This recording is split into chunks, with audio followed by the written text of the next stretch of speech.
I first became interested in becoming a firefighter probably as far back as when I was just a little guy walking to school, and I just happened to come upon the excitement of house fire that was going on and the guys had responded to. And I happened to take 20 minutes out of my walk to school and just watched it all unfold and how that came to be. From the age of 23, when I first entered the department, I served 25 years on the floor, working off the truck, doing all those jobs and tasks that were required of a firefighter.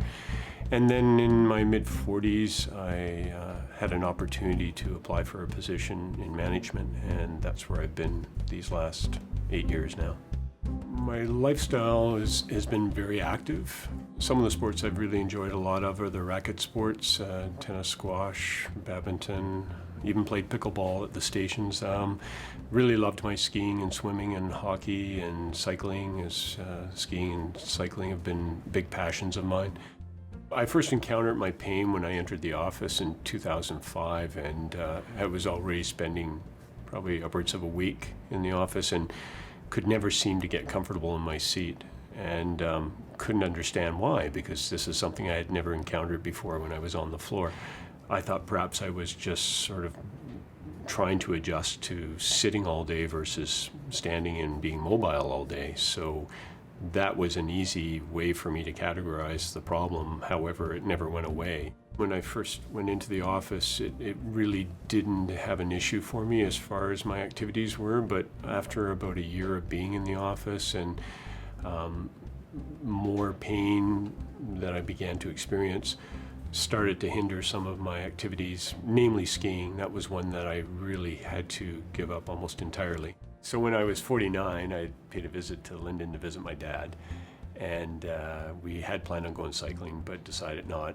We were now into Linden on the streets, walking to the museum, when all of a sudden my dad, who's 28 years my senior, was well ahead of me pacing down the street. I asked him at that time, I said, "Dad, how is it that don't you feel pain when you're walking at that speed along the sidewalk?" And he turned and looked at me as much as said, "No, I have zero pain." I needed to know what was going on, so the doctor at the clinic suggested x-rays. And it was the x-rays that had pointed out that there was really very little articular cartilage left, especially in the right hip. I then went back to see my GP, who then referred me to a specialist. And that's where I began my process of going to find out what was involved and what needed to be done, and start looking down that road of hip replacements. So the waiting list was roughly a period of a year before I was able to get in and have my first surgery in February of 2011. And that was my right hip that needed to be replaced first because it was the most severe. During my wait for surgery, what I depended on the most was anti-inflammatory and pain pills. They both became my best friends to get me through the day. Hockey was one of the sports I had to give up simply because it was too questionable. It's a type of sport where there's a lot of fast motion and very sporadic stopping and starting. Nothing really as controlled as cycling or skiing or something that you can monitor.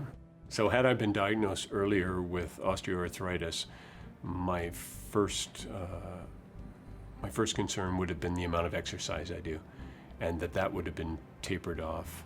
We've got a gentleman out on the floor right now that's in his 30s and he's having hip pain, and he's at least, I've actually encouraged him to take it points further and look at seeing a doctor and finding out, because it's not right. I'm a little bit concerned now where I'd like to see my son be tested for it as well in case it's genetic, and that's something I'd like to pursue now as far as the research end of it, because I wouldn't want to see him go through what I did, and if there's any sort of genetic association with that, I'd just like him to go and have that x-ray and see whether he is already prone to perhaps what I had at an early age as well. Because of my experiences, I am an advocate of the research and really hope that this helps the next generation.